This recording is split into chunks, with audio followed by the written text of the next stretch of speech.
Добро утро, почитувани слушатели на Радио Лидер. Добре дојдовте во уште едно издание на утринското еспресо на нашата фреквенција. Ово утро, ко водител во студиото е мојот драг постар колега Сотир Костов. Добро утро, Сотир. Добро утро, млад господине.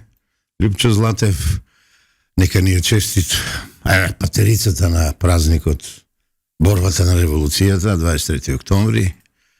И имаме проблем со овие празници кај нас и со Илинденско востание, и со октомври, и со основањето на Македонската револуционерна организација, кај календарскиот проблем.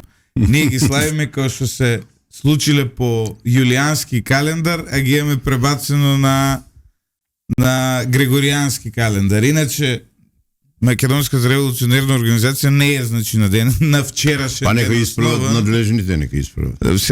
Тоа треба малку да се прилагодиме, јулијански и Григоријански, ама добро, тоа во некоја друга прилика. Вчера импресивен ден беше, Златев, морам да кажам. Апсолутно. Мене пораката морам да ти кажам, пораката од почитуваниот премиер Мицкоски ме подсети на Димитар Попгеоргиев Беровски, кој има изјавено, а тој, знаеш, е еден од идеолозите, стратезите на Македонското востание од 1878 година, кој има изјавено што народниот интерес да го прегрниме за здраво расудување на еднината. По кој пат, бе, Златев, подава рака премиерот за обединување, ама од другата страна нешто јогбе, ни честитка нема, ни кажување, се прифаќа, не се прифаќа. Ајде да напел, ја и ти овде да испратиме. Страна, ај што не ги слави овие револуционерните празници какови, сега престана и комунистичкиве празници да ги слават. И 11. А наследници си на комунистите. Шо им остана? Ке ти кажам, вчера слават само рамковен и преспански договор. Вчера се дружеше на голема. Од нив почнува историјата. Дружина од комунизмот. Него да го представиме гостинот, Злате. Ајде, мислам дека ти подобро. Видите, драги гледачи и слушатели, ај што секоја среда ме малтретира Златев да ставам рано, јас како пензионер, денеска и четврток па ме викна, ме изненади, па затоа денеска ќе немаме ова уметничка фотографија, ама ќе надокнадиме друг пат, но затоа денес она се еден парламентарец, член на Собранието на Република Македонија, Миле Левков. Немој да ми се наљутиш, звани Левче, те знам од дете, што се вели од Пелјани, и добро дојде. Добро ве најдов, благодарам на поканата. Така. Да бе, вие двајца се кочанци. Ти текна се, што ти правиме денес. 2-1. Доста ја овде сум во малцинство. 3-1 сум ја овде во Лидер. Хајде, повели ти почнуваш шоуто. Со двајца кочанци човек може само ориз да јаде. Мада падна тој производството. Левков, добро утро. Мораме да почнеме од најважното. Огромен шок, би рекол, во јавноста предизвика помилувањето на председателката Гордана Силјановска-Давкова. На листата се најдоа сомнителни лица од Арачиново, се најде еден од некој си таму клан што се нарекувал Беланоца. Луѓе кои и самата председателка ги нарече контроверзни. Навистина јас бев прво и јас се изненадив, исто како и председателката и таа се изненадила, нели? Од тоа кои се помилувани. Вчера во изјава Силјановска ја префрли одговорноста на комисијата, од каде што рекоа да ние даваме совети, но на крајот одлуката е на председателката и ја подпишува тоа. Ви од ВМРО ДПМН долго време и со пресконференции, со изјави зборувате против наркокартелите во Македонија, зборувате против трговијата на дрога и сега вакви луѓе доаѓаат. Кога станува збор за институтот на помилување, самото како уставна категорија помилувањето и како законска категорија, она што можете да очекувате дека за помилувани лица ќе се најдат осудени лица. Односно, не може да биде помилуван некој кој што не е осуден, кој што не е извршувал кривично дело, така да поштени не се помилуваат. Не можете да бидете помилувани, така да треба да правиме разлика помеѓу доделување на награди, плакети, благодарници и доделување на помилување, и треба да се прави разлика помеѓу соработка и слики кои што ги имаше претходниот председател со тие соработници, каде што се гледа во пријателска атмосфера како се дружат и да се прави разлика кога ќе дојде до ваков вид на помилување. Важно за државата и за правото и за правната држава е дека станува збор за осудени лица, односно дека во даден момент профункционирала правната држава, тие се осудени за делата кои што ги работат. Понатаму многу е важно да поработат сите критериуми кои што се поврзани со извршувањето на законски изречените казни, начинот на нивно извршување, пробацијата, затоа што ќе потсетам дека крајот на мандатот на СДСМ и ДУИ го обележеше еден закон за амнестија во кој што ова кој што сега се случува, би рекол, на едно микро ниво, можете да го таргетирате, гледате со име со презиме. Тие планираат да го направат на еден огромен обем, односно голем број на затвореници да излезат од затвор поради тоа како што го правдаат тие самите непостоење на услови во затворите и поради тоа се обидоа да донесат еден таков закон кој што за среќа беше спречен. Понатаму важно е да имаме функционален правен систем. Јас очекував дека уставобранителите кои лежат взандани за 27 април ќе бидат, сега звучам како некој од знам и навистина ќе бидат помилувани. навистина. Шенки Версаче го видовме, а не го видовме Горан Ангелов. Го видовме тој како се викаше другиот, а не го видовме, не знам, Вили, Игорјук и така натаму, кој вас во ВМРО ДПМН е више символ за отпорот.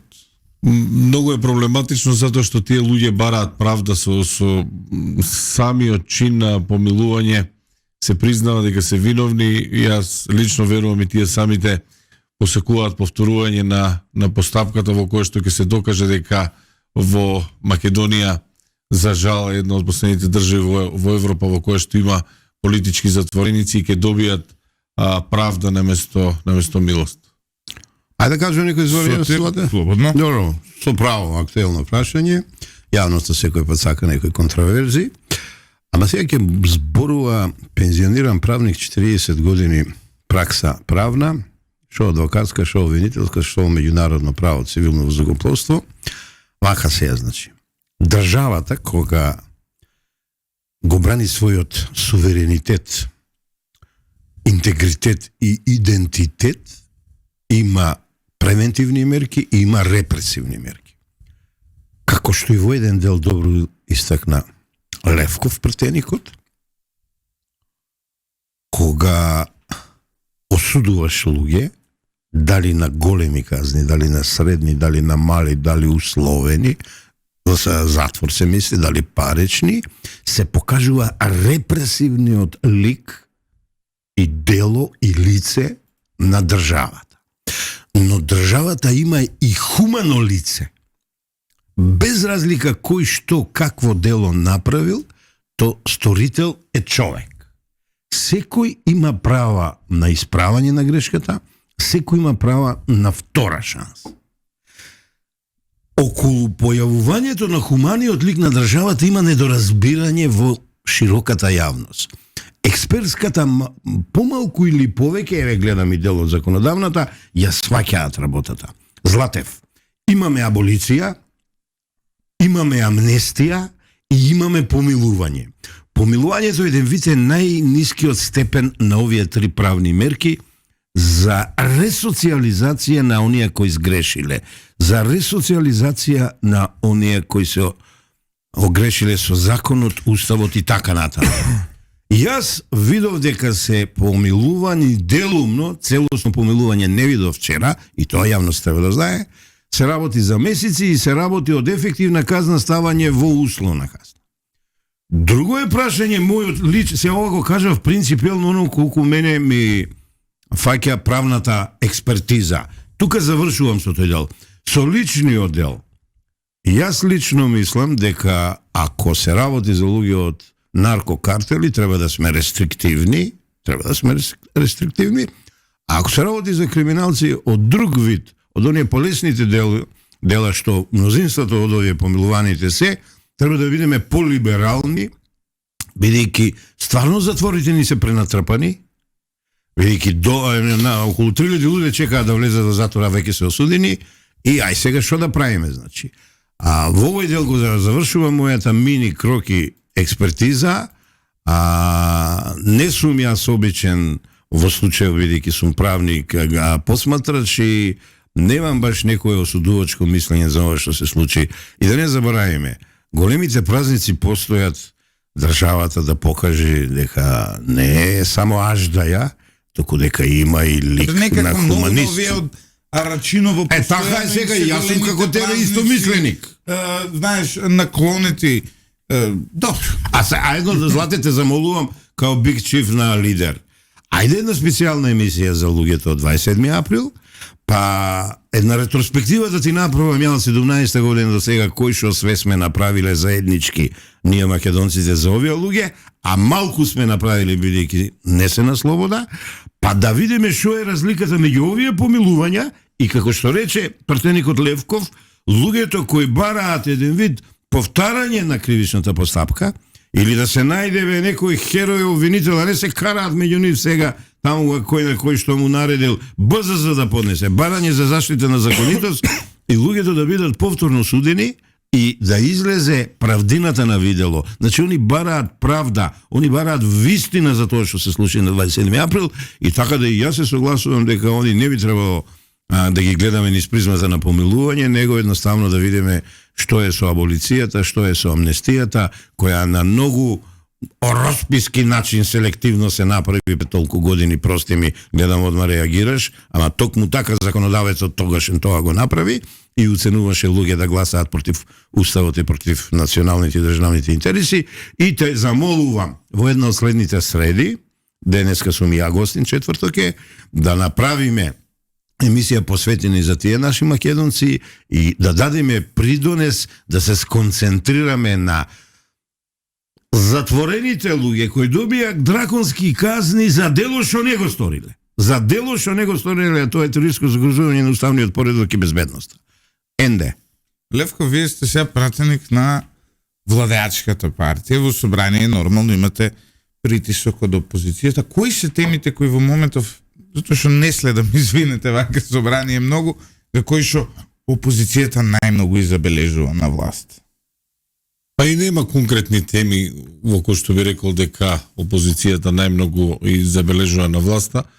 Имаме една, би рекол, опозиција која што е слабо раководена, слабо водена, слабо координирана и тоа го забележувате како се водат само, би рекол, од можеби некои дневно политички коментари. Нивните настапи во собрание се слаби. Последно, знаете и ви, целата јавност знае, беше спротивставувањето за задолжувањето со унгарскиот кредит за кој што винува дека станува збор за кинески пари, за кој што добија шлаканица лично од Орбан, во кој што им беше објаснето дека парите кои што ги добиваме се европски пари, само такви пари можеме да ви дадеме и такви ќе добиете задолжување 3,25%, ќе ве потсетам и вас и јавноста, говори држат токму оние кои што не задолжуваа во изминатиот период со емитување на државни обврзници со каматни стапки од 6,25 па нагоре, значи дупло поевтини кредити кои истите тие луѓе излегуваат да ги критикуваат. И уште една бројка често ја коментираме. Во изминатиот 7 годишен период поради оние земени одобрени кредити, а не повлечени средства поради немање капацитет да се реализираат капитални проекти, државата има платено некаде околу 25 милиони евра, затоа што заемите и од Светска банка и од останатите, би рекол, оние кои што доделуваат заеми, имаат критериуми според кои покрај каматата на повлечените средства имате каматни стапки на средствата кои што се предвидени да ги користите, а не ги користите, затоа некој ги резервирал за вас. Замислете само на тој основ 25 милиони евра. Зошто? Затоа што за секој буџет најпрво се планира одредена бројка капитални инвестиции кои што секогаш беа повеќе од буџетското задолжување, од дефицитот. Потоа со ребалансот сето тоа се прекројуваше, односно се намалуваа капиталните инвестиции, секогаш се трошеа државните пари или задолжувањето за сервисирање, трошокот за нереализирани капитални инвестиции, само што си доби уште еден параметар, а тоа е 25 милиони евра за овие неповлечени средства. Истите тие, замислете, може би еден од, би рекол, посериозните критики во собрание беше токму на таа линија на која што тие покажа најмалку двојно полоши параметри, да не подсетувам за оној заем кој што не чинеше плюс 17 или 18 милиони евра. Се сеќавате кога министерот за правда беше приморан да даде своја оставка, па не ја потпиша евроврзницата за која што беа платени сите трошоци, а потоа се издаде со повисока каматна ставка. Ако сето тоа го пресметаат економистите, доаѓате до загуба некаде од 15 до 18 милиона. Никогаш не можеме да бидеме... Сето на грбот на граѓаните. Се на грбот на граѓаните, не можеме да бидеме прецизни, затоа што никогаш не беа точно објавени чинењето на консултантските услуги за таа обврзница. Добро, Сотир?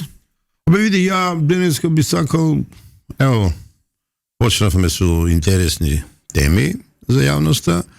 Ја би сакал еден вид продолжение и да те подсетам како ти текнаме, Златев, пред една недела да кажеш ајде да го отвориме суството како пупка, не пупка, ова се распупило, ги видели како обвинителите меѓу себе се искараа од 3 нивоа, а морам да ти кажам, Златев, дека обвинителската организација е една од најзатворената.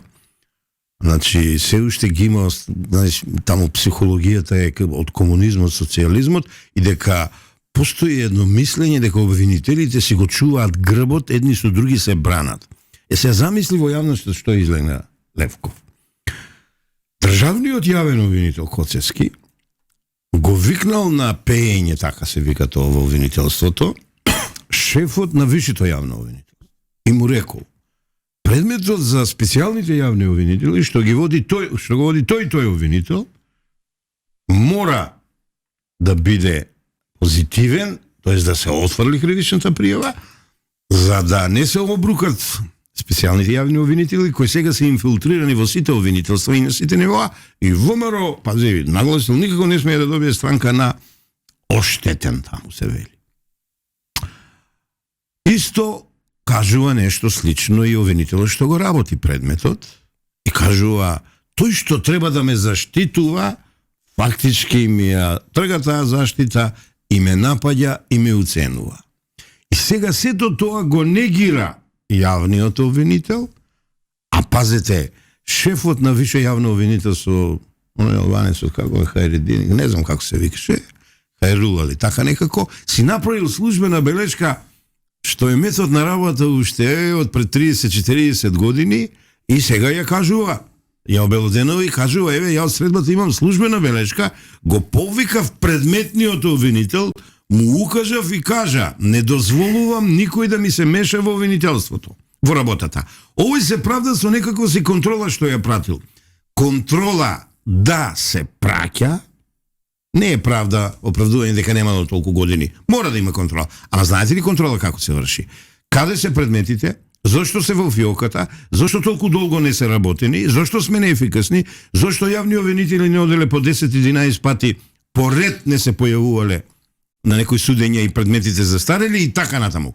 Контрола во јавно обвинителство не се врши да му го отвориш ти предметот на предметниот јавен обвинител, да му кажуваш вака да работиш, вака да не работиш.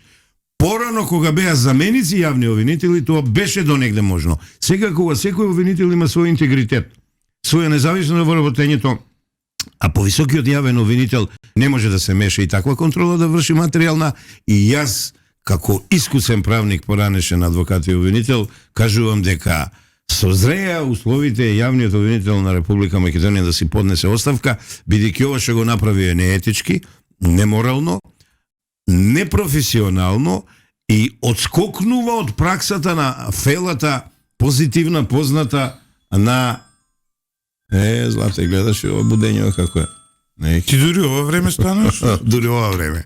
Четврток е, не ден мене е здраво.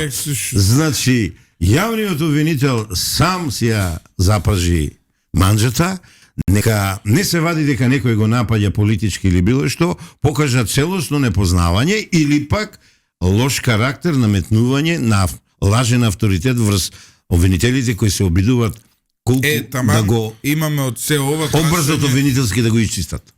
За Левков. Левков, кога вие од ВМРО ДПМН ќе го отворите судството како пуп? Ние го отворивме. Ние еве го отворивме, сега е на вас. Кога таму во собрание ќе разрешувате судии, ќе ставате нови обвинители. А не е тоа процес кој што може да се води така. Ние најавивме во предизборието дека ќе бидат донесени нови закони за Совет за јавни обвинители и за судскиот совет, практично тела кои што треба да ја гарантираат независноста и на судството и на обвинителството. Меѓутоа видовме остри реакции, делумно остри реакции од страна на различни чинители во државата. Сепак ќе се оди предпазливо со тие процеси. Ова за кое што споменавте вие, самата пријавата дојде до Советот на јавни обвинители од страна на обвинителот во Висшето јавно обвинителство против со кој што се жалеше на притисоци од обвинителот. Останува внимателно се влезе во тие процеси, затоа што ако сега влеземе агресивно во тие процеси, сите понатамошни постапки кои што би можеле да се водат и треба да се водат, би можело да бидат партиски обоени, затоа што ако и погледнете сите релевантни институции, извешти на Државен завод за ревизија, параметрите се она што се случувало по институции, буквално имате индикации, докази, показатели за криминал практично во секоја институција која што била водена од СДСМ и ДУИ. Би рекол дека некои преуранети постапки за реформи во судството би можеле да го обојат или да го помалку скандализираат тој процес подоцна на гонење во кој што би можеле да се вадат дека станува збор за политички притисок. Важно е обвинителството да се ослободи од стегите на претходната власт, затоа што најверојатно се научени да работат по насоки, да донесуваат одлуки наместо и да додадеме оваа власт да не се меша. Апсолутно. Така. Затоа и велам треба да биде многу внимателно, многу предпазливо, затоа што ослободувањето од партиските канџи не секогаш се доживува како ослободување од партиски канџи, може да биде доживеано како дополнителна партизација наместо едниот кој што ја работи другиот. Затоа овие процеси мора да течат внимателно во собрание, со учество, со јавни расправи, со учество на експерти од својата област. Меѓутоа, многу важно за сето тоа да почне да се случува е обвинителите, судиите, оние кои што се најповикани конечно да почнат да се грижат за својот интегритет. 2% доверба во судството и обвинителството укажува на 97% недоверба практично. Ние зборуваме за довербата. 97% недоверба. Потребно е да се појават луѓе кои што, заштитувајќи го кредибилитетот на функцијата кој што извршуваат, ќе го заштитуваат и својот кредибилитет и конечно ќе бидат заштитени интересите на граѓаните, после сите оние понижувања кои што ни се случија во изминатите 7 години, кои што кулминираа со, би рекол, измена на кривичниот законник со европско знаменце, предлог законот за амнестија кој што за среќа не помина, ќе имаше едно неконтролирано би рекол ослободување од затвори, односно ќе падне во води еден куп пресуди. Потребно е да се врати дигнитетот, да започнат извештаите на Државниот завод за ревизија нека им бидат добар репер, затоа што нема институција за која што нема, би рекол, добри индикации од каде да се почне истрага. Дали е за автопакот Кичев Охрид, за анексите, дали е за начинот на кој што биле трошени парите во ковид кризата, дали е за средствата како се трошени во енергетската криза. Сето тоа има многу добри индикатори. Секој кој што сака да се занимава со обвинителското знае дека текот на парите тешко дека може да биде скриен и дека со една добра, конзистентна истрага може да се најде каде завршувале сите овие средства. Јавноста знае, јавната не е дека тоа се високи функционери или ним блиски од претходната влада. Сега ќе ви направиме на паралела, Златев. и ќе го видите сето лицемерие на јавно-обвинителската организација, особено на Советот на јавни обвинители.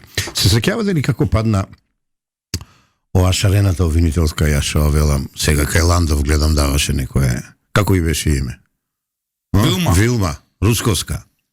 Беше суспендирана, предадена на дисциплинска, екзекутирана со одлука дисциплинска и пратена во пензија.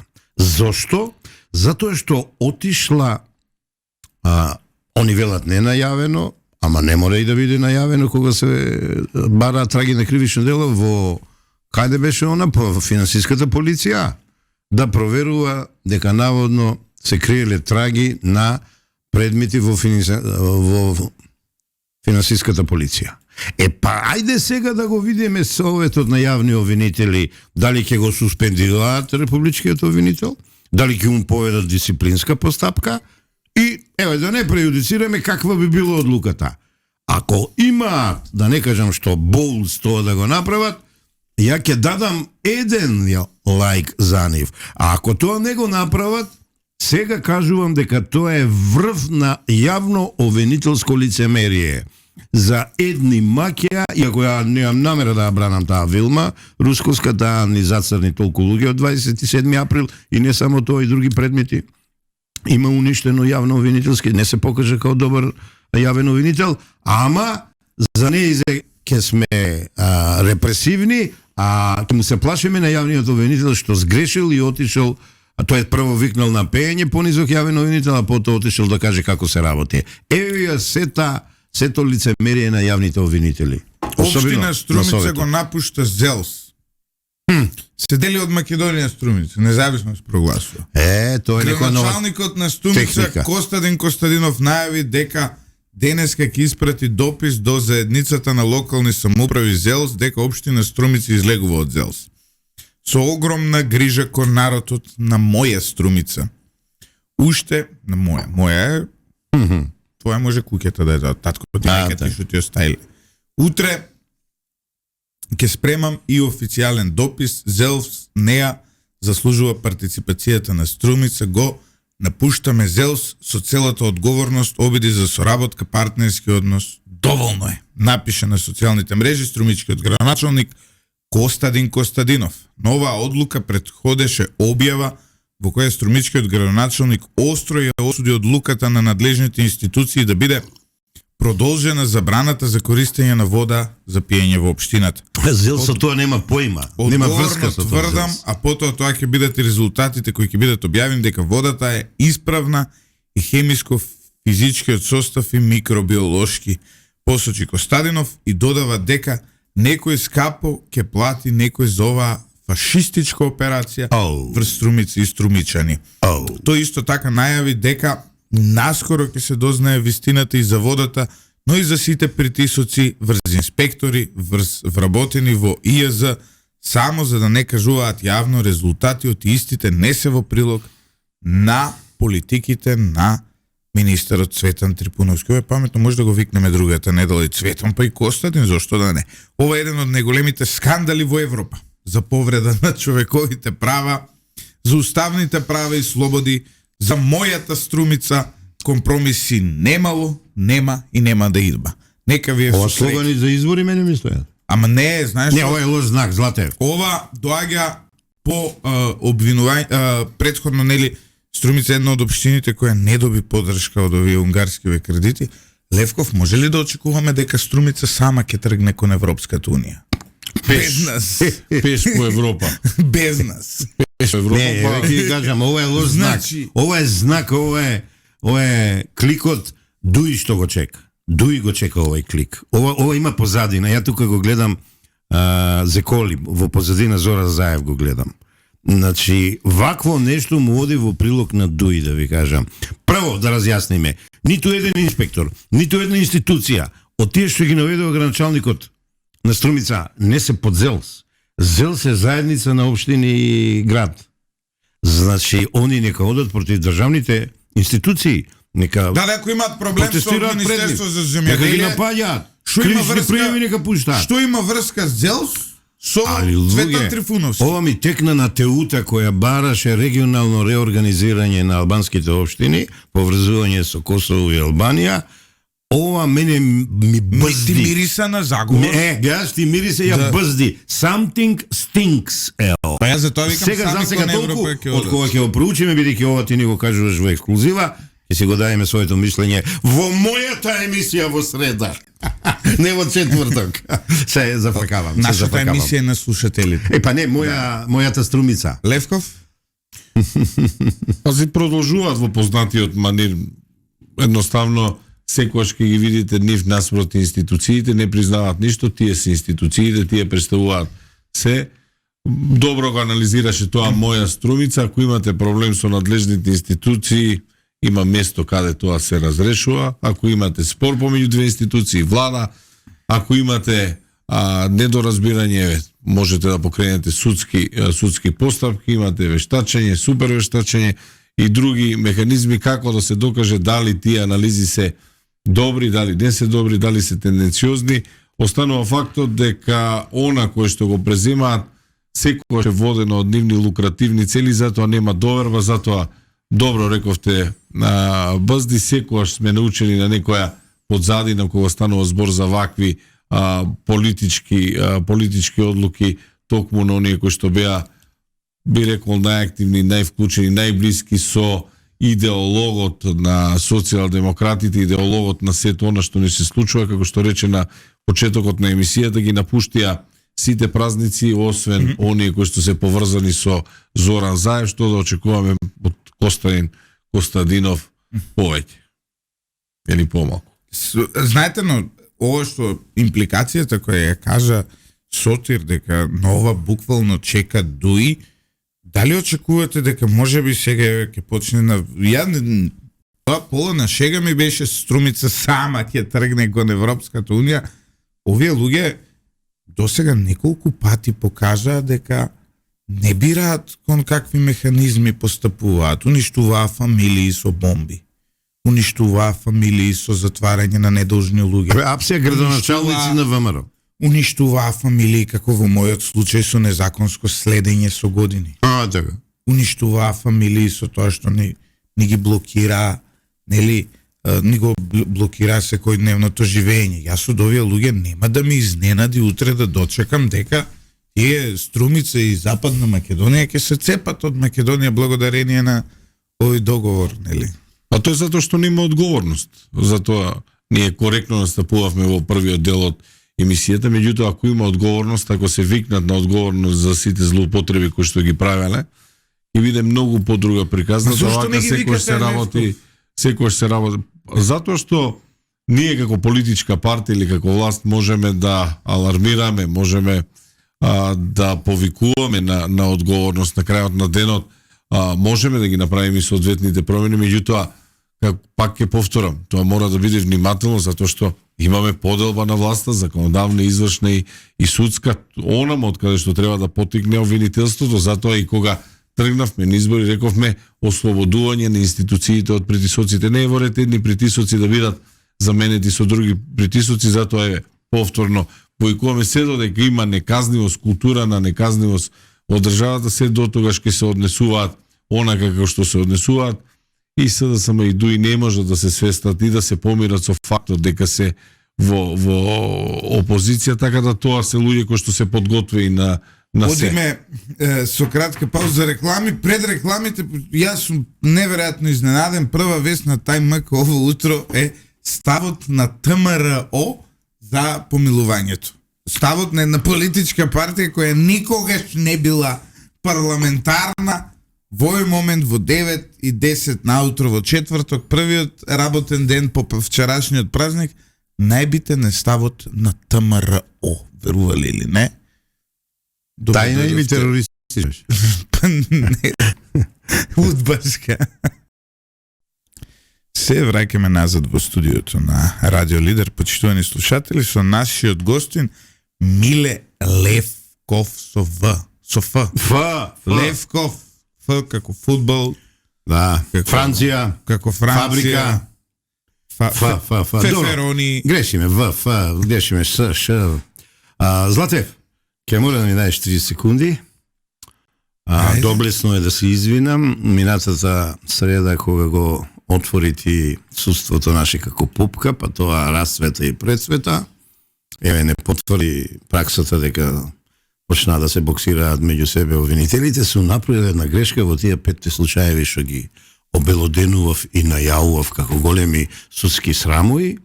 На мојот почитуван колега Александар Наков, поранешен јавен обвинител и судија, сум кажал во еден дел дека малку лежел и затвор. Тоа не е вистина. Ја денеска користам прилика искрено да му се извинам и се надевам дека тој ќе го прифати извинувањето. Беше ненамерно, очигледно годинките мои одиграле улога, па сум збркал со некои од другите неоправдани. Колега Наков, извините уште еднаш, се надевам дека ќе го прифатите извинувањето. Користам прилика на нашиот гостин да му подарам книга. Почитувам пратеник, ние имаме и едукативна улога во нашата емисија. Еве ќе добиете книгата од 4 врвни историчари за браќата Миладиновци и за нивниот зборник. Нема да повторувам кои се, бидејќи досега ги кажувавме, едно прекрасно книжуре кој фрла нова светлина, нови сознанија за улогата на овие наши преродбеници. Овие господин Лев. Кога имате време, почитајте ја. Вие сте професор, вие сами сте едукатор. Така да, мислам дека ова книга ќе ви добро дојде. Инаку тоа е книга од една јавна трибина пред 3 години одржана во организација на Habeas Corpus институтот и кога славевме 106 години од зборникот на браќата Миладиновци. Ќе го смениме примерот, кога гледам таму сум шаркал, ќе дајме друг примерок, сега гледам тоа. Прекрасна книга. Ајде, Злате, време да ми се смееш тука под самустак и под брк. Дека си шаркал, се смеам. Не, сега видо. Сега ја од таму од купот зедов, али ќе го смениме. Еве, уште одма ќе го смениме. Левков, еве од СДС ме прашуваат, утро велат колку пари ВМРО ДПМН е земале за да го помилуваат наркобосот од Барон. Па што друго очекувате? Тие неверојатно нивните принципи за работа сега сакаат да ги пресликаат како некој би рекол стандард. Меѓутоа ваквото однесување водење на политика со дневно политички теми нема да ги однесе никаде, меѓутоа ништо друго не очекувам од Венко Филипче. Денеска председателката на Европската комисија Урсула фон дер Лајен доаѓа во Македонија. Гледате ли европска перспектива воопшто? Ова е прашањето кое ние си го поставуваме тука со години све некои посети правиме, се трудиме, па ќе не блокираат, па пак назад, пак од почеток. Имаме ли? Ваше лично мислење. Има ли Македонија воопшто шанса да стане дел од европското семејство? Или џабе веземе, што би рекли? Па, сложено прашање, моје мислење е дека имаме шанса. Факт е дека нема расположение во Европа, факт е дека би рекол тој недостаток на лидерство во Европа за жал допринесува до едни ситуации како ситуацијата во која што се наоѓаме ние. Тоа е билатерални прашања да станат дел од преговарачката рамка, нешто кое што нема никаква поврзаност со самиот процес на евроинтеграција. Јас тоа веднаш во средба која доаѓа нашите пријатели од Европа, како на шега го споредив со упатство од IKEA. Ако купите мебел од IKEA ќе добиете определено упатство како да го сложите тој рафт. Токму тоа се копенхагенските критериуми. Секојаш нашето упатство кое ние го добиваме е истото упатство кое го добиваат сите други, меѓутоа изменето помалце од некои наши соседи. Па ако во тоа упатство кое го добивате да составите еден IKEA мебел, едниот сосед ви каже дека едната полица треба да е погоре, другата подолу, па едниот елемент поналево, другиот понадесно, на крајот прашањето е дали тоа што ќе го добиете IKEA мебел она кој што го купиле, кој што го имаат сите други.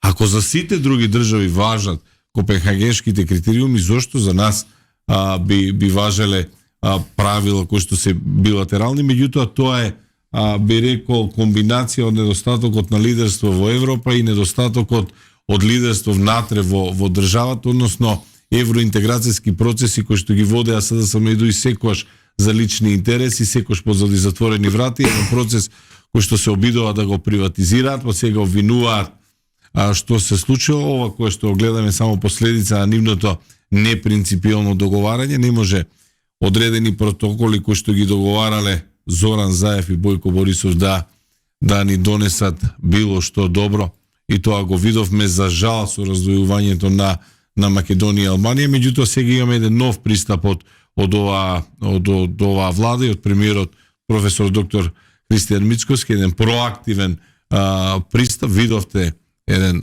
како се настапува во Европа, како отворено се говори за проблемите, нешто кое што не го видовме никогаш во изминатите 7 години. Гледавме представници кои што зборуваа она што сака да биде слушнато надвор, оние кои што зборуваа за некакви мистериозни влијанија во државата, за некакви демонски сили, за злосили, а во меѓувреме зборот Европа и стоеше во брендирањето на имењата на политички партии и го користеа само и исклучиво за одење на избори.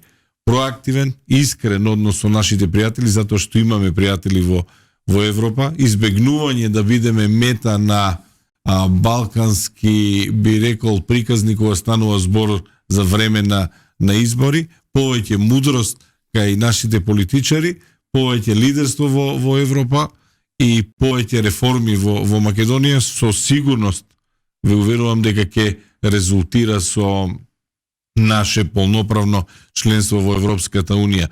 Треба секогаш да знаеме да ги избегнеме оние замки, секогаш кога имаме избори кај нашите соседи, а оние кои што не мислат добро на Македонија, заедно со политичарите од таа држава актуализираат одредени теми. Ке ја подсетам кога беа изборите во Грција, ги видовте Венко Филипчи и Зоран Заев на трибини во Грција како зборуваат дека не се почитувал Преспанскиот договор во Македонија, тогаш кога имаше избори кај нив. Понатаму кога имат избори во Бугарија, тоа ќе се најдат некои други да го актуализираат само за да им користи на одредени политичари во Бугарија, затоа што и на нив е многу полесно да зборуваат за национал-романтичарски тези, да зборуваат за писменоста од средновековието. И награди на Немец му доделува. Да, отколку за економијата. Во меѓувреме, дома на домашните медиуми или онаму каде што имаат мој дале без разлика во собрание, затоа што и таму имаат можност да се реферуваат одредени тези, се зборува за тоа како била пропуштена она најчесто кој што го користат прозорот на можности, window of opportunity, дека бил пропуштен. Вистината е сосем друга, дека надворешна политика водена за своји лични лукративни интереси за да останат СДСМ и дуи на власт не донесе онаму каде што сме. Сега почнуваме од почеток, пак ќе повторам, домашни реформи, проактивност надвор и што посилно лидерство во Европа ќе резултираат со она кое што е целта, тоа да бидеме полноправна членка на Европската Унија. Ја мислам 10 години влегувавме по грчко-бугарско упасо во Европската Унија, ги видовме резултатите. Ме радува ова решеност и на младите сили од ВМРО ДПМН во собранието, во законодавната власт, особено на нивниот лидер, сега веќе и премиер, да покажат еден нов, би рекол, македонски пат за влез во Европска Унија, а гледам тоа е раскажувањето, јас како Брендалок не можам да не го примотам, тоа е на македонската приказна. Само така, најсуштински, најесенцијално ќе се брендираме како држава која заслужува да биде во тоа европско семејство. Инако ако го кршиме работот, ако се наведнуваме, ако коленичиме, тоа што го правија изминатите 7-8 години, па и нешто повеќе од пржино наоваму претходните власти, лично мислам дека сме на погрешен, тоест бевме на погрешен пат. Ајде малку оптимизам да внесеме, мислам дека првите знаци на разбирање дека сгрешија со Македонија, со француската рамка, јас ги чувствувам. Да видиме денеска што ќе кажи ова Урсулица. Ама да не заборавиме од каде е потеклото, кој е нејзиниот прадедо, па да видиме дали ќе успее денеска нешто позитивно да каже за Македонија. Ај сутир се, видиш, што ти интересира, праша го гостинот. Гостинот убаво си раскажува, кажува, чатпат ние го закачаме како беше, вели ние го напаѓаме, тој дига ручна, а тоа му е нему улогата, тој е парламентарец. Господин Левков, кажете ми, дали сте решени како представник на младите сили, младите лидери во ВМРО ДПМН, еден од нив, не представник, посериозно да се позабавите со реформите во Република Македонија, сите плани. Не само во судството, не само во администрацијата, не треба на длабоки корените реформи. Дали имате подготвеност, дали имате можност, дали имате умење, способност тоа да го направите. Лично мислам тоа е нашиот основен проблем и предуслов и услов за влегување во Европска унија. Што ќе ни кажете на тоа? Апсолутно, и токму за тоа зборувавме, ние мораме да ги исполниме тие критериуми. Што значи тоа? Тоа значи владење на правото, тоа значи подобар стандард, тоа значи правна држава, почитување на правните норми, односно конечно да имаме закони по кои што се водиме, по кои што функционираме и кои што не се донесуваат заради одредени дневно политички поени или поради тоа што имаме одредени избори. Знаете дека и самиот процес на творење и создавање, на правосоздавање, секогаш е водено од некои краткорочни интереси, а конечно имаме влада и председател на владата, премиер, кој што проактивно настапува. Ќе ве потсетам и ќе ве навратам, во самите моменти пред да биде формирана на владата, ние започнавме со донесување на закон за организација на работата на државната управа, нешто што не е направено 20 години, односно самата влада, уште како мандатар, сегашниот премиер професор Христијан Мицкоски како мандатар тргна од реформи кои што се однесуваат и се насочени кон државата и кон државниот апарат и кон државната управа. Тоа беа реформи кои не се насочени кон народ, не предвидуваат нови давачки, нови даноци или нови рестриктивни правила за однесување нешто слично, туку се насочени кон државната управа. Од таму па наредните 100 дена каде што видовме дека можеме да имаме владење во кое што нема да имаме секој ден скандали, односно секој ден ќе имаме нов проект, 100 дена, 100 проекти на владата, конечно видовме, тоа е за поздравување, зголемена наплата кај управата за јавни приходи и царинската управа. И не само зголемената наплата, еве оставете ја зголемената наплата. Конечно царинската управа стана тема. Замислите нешто кое што не го споменувавме во изминатите 7 години, кој што порозна, затоа што влегуваше кој како сакаше во Апсолутно, затоа што ние секојаш и во секоја емисија ќе кажеме дека сме увозно зависна земја, дека сме увозно зависна економија, кога зборувавме за зголемената инфлација, секојаш велевме па да, затоа што сме увозно зависни, а она прва брана, прв филтер кога станува збор за самиот процес на увоз, никој не го споменуваше, ни не знаевме дека постои. Сега гледате дека е актуализирана и таа тема, се до вчерашниот ден, кога председателот на влада во својот говор по повод денот на македонската револуционерна борба кажа дека ќе побара од Македонската академија на науки и уметности и практично од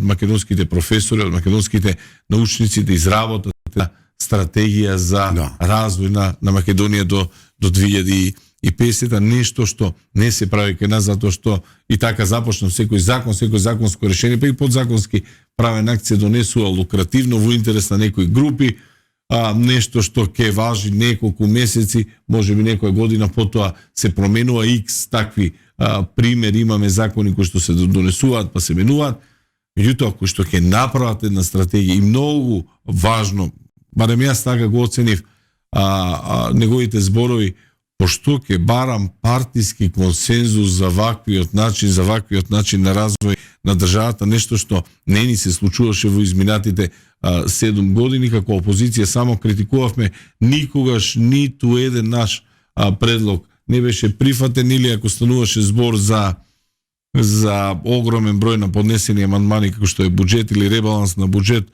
од 600 од 700, може би ќе беа усвоени 2 или 3, нешто што е маргинално, нешто што е на маргините, нешто што не може да се нарече партиски консензус на ниеден начин. Самата ова пред почетокот на формирањето на владата, со реформи кои се насочени кон државата, раководење кој во 100 дена ви донесува 100 проекти и најавата дека ќе се гради една долгорочна стратегија која што ќе си има своји приоритети, како што се демографските закани и селувањето од Македонија и така натаму, како приоритети, и ќе бара решение од најголемите македонски умови. Значи, со самото најавување дека имаме еден процес во кој што раководењето на државата или донесување на важни закони е процес кој што ќе излезе од рамките на тесно политичките кругови, е една одлична најава и најава дека можеме да ја вратиме надежта и можеме да веруваме дека навистина можеме да изградиме заеднички, преку консензус, преку заедничка работа, преку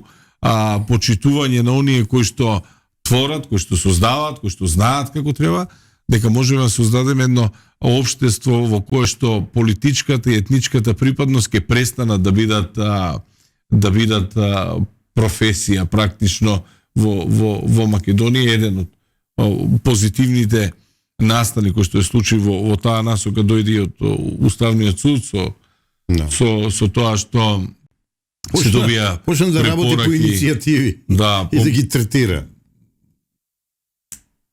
Односно, време е да ги вратиме вистинските компетенции онаму каде што е место. Работите да ги работат луѓе кои што знаат да ги работат, секој во својата област, секој за она за кој што го посветил практично својот живот треба да биде прашан како треба да течат реформите. Јас премиерно во Лидер ќе кажам, јас не сум аналитичар и новинар од вчера за денес, на долга стаза работам, знам дека резултати преку ноќ не се остваруваат, иако почетни могуче се. Јас вака ќе кажам, вашата власт, новата власт, ќе ја ценам на следниот начин, успешност или неуспешност.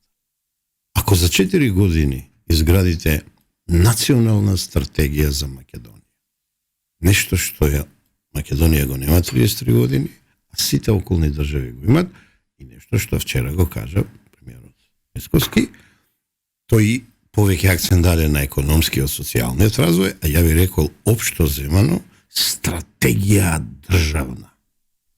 Затоа ви давам рок, така да се изразам, 4 години. Второто нешто што ќе го ценам, дали сте успешни, некаде меѓу 2 и 4 години, многу 2 и 3. 4 години. Не е многу, ќе ти кажам како се прави таа стратегија. Алудирам на Мегали идејата, алудирам на Президентска лига, алудирам на САНУ, алудирам на бугарите. Сите имаат таква стратегија, ние немаме.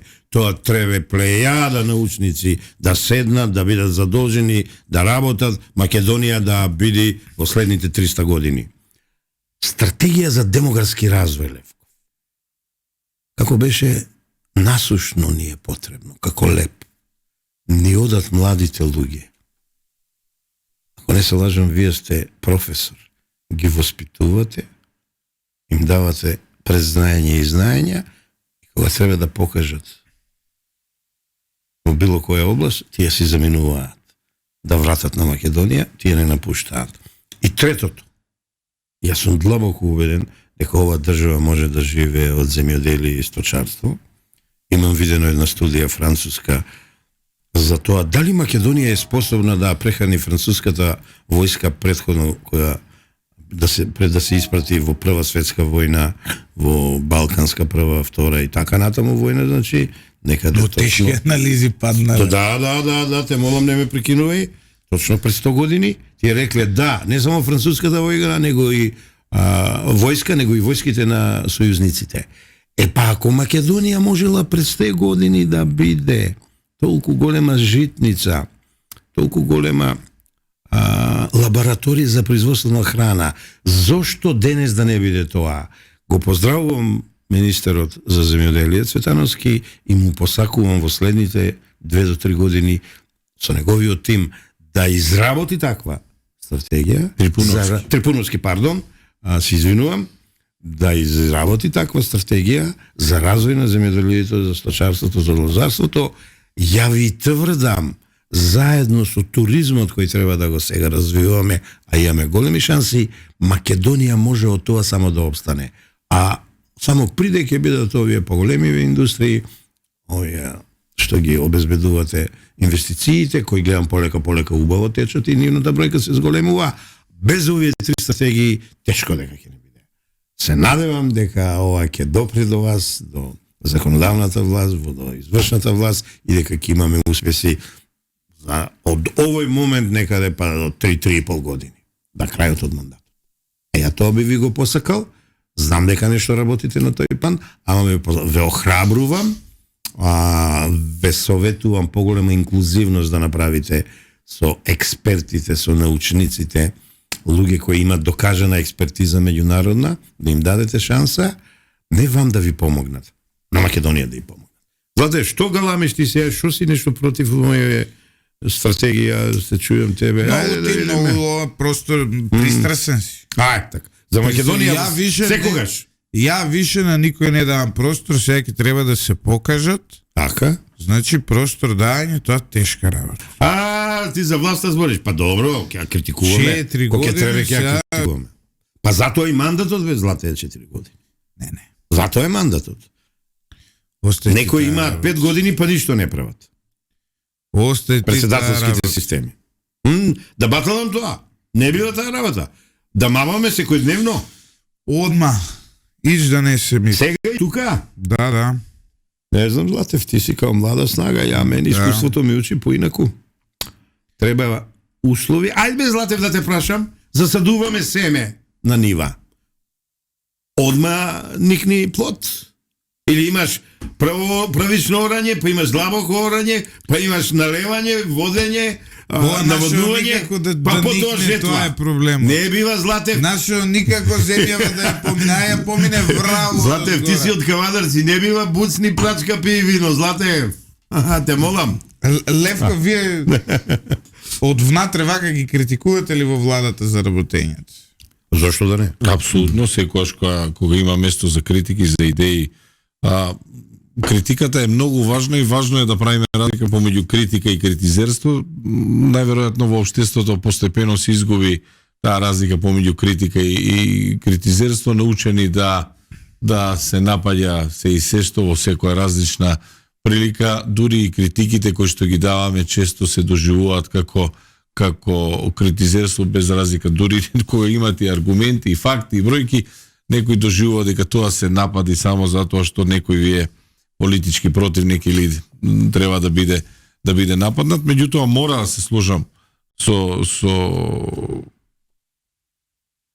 дека потребно е време, например, за земјоделието. Ништо не можете да направите преку ноќ. Многу важно за земјоделието, например, затоа што доаѓаме од таков крај, двајцата сме од Кочани, прекрасно Кочанско поле, кое што е Оризот. Производител на ориз, меѓутоа она што е... Кој сака веќе да работи земјоделие, сите факултети имаат.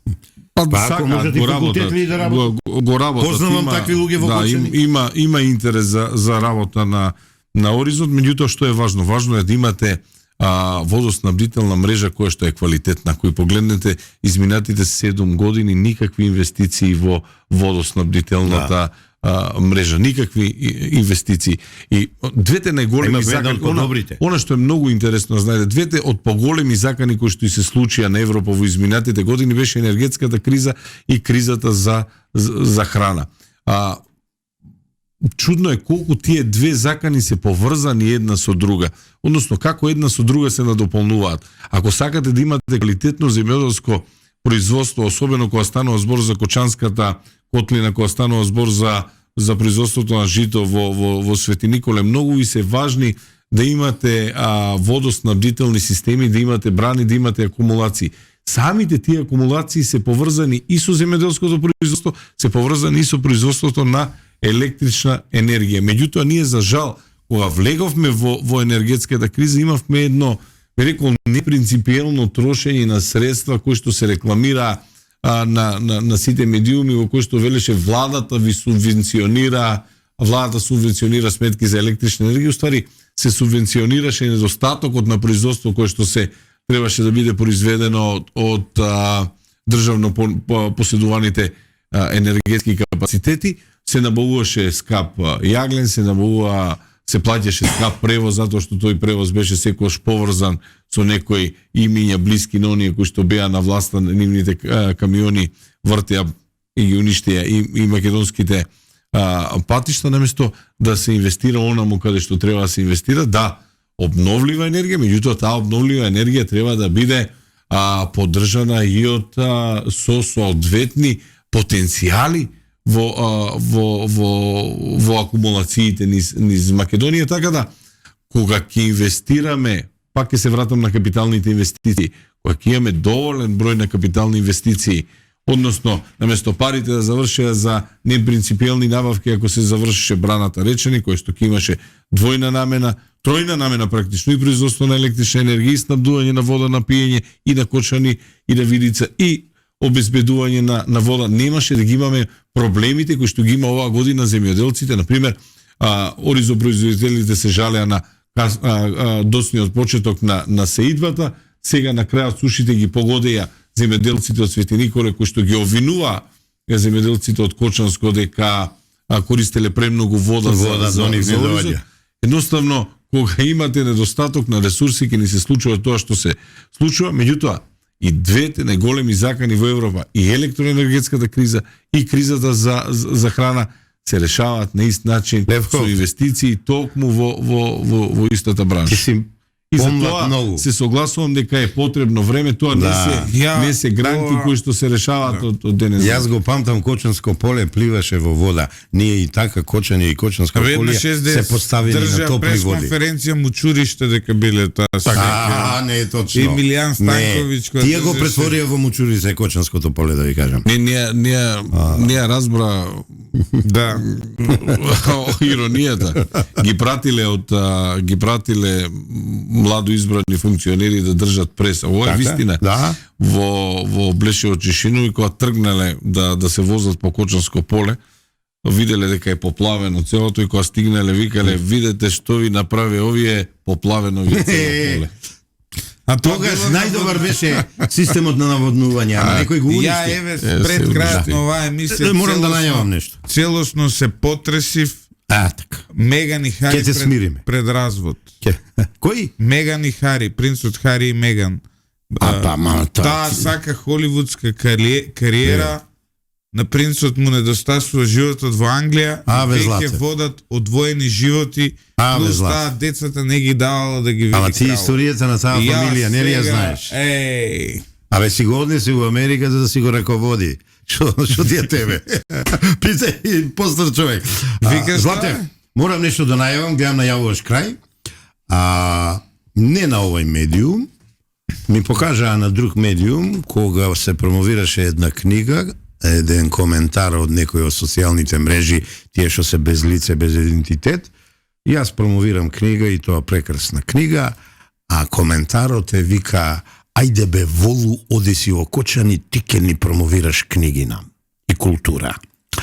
Па Златев, најавувам за следната емисија или за една од следните, врвен комуниколог, малку да поразговараме за нашето домашно воспитување, за нашето образование, за нашата општа култура, лична култура и политичка култура. Златев, те молам, немој одма да ми реагираш така, Што ќе збориме за воспитање, ние тоа е поскандалозна тема. Не.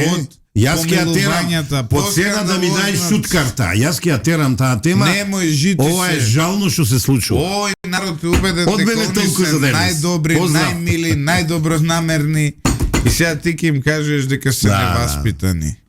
Што е факт. Ни фале да ги послушаме малку комуниколозите, да го чуеме нивниот збор. Така да, еве, јас во најава сум. Ако добием шут карта, ништо, ќе си пием кафе овде и нема емисија. Готово.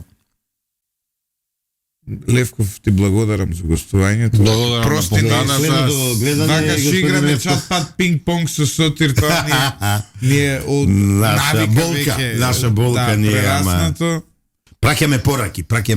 Денеска не кажавме порака, ама она од Димитар Поп Георгиев, Да нека се биде знае, од да се Македонското знае. востание и од Христија Мисковски вчера што ја кажа пораката. Тоа е денешната порака на нашата емисија. Ако што кажеш вчера, Мицко? Те молам. Еве ќе ти читам да на почетокот си и доно ме закачкаш. Еве вака вели: општонародниот интерес да го прегрнеме за добро расудување за иднината. Па тој рече: ајде да се обединиме, доста се делевме и да направиме стратегијата за развој на Македонија.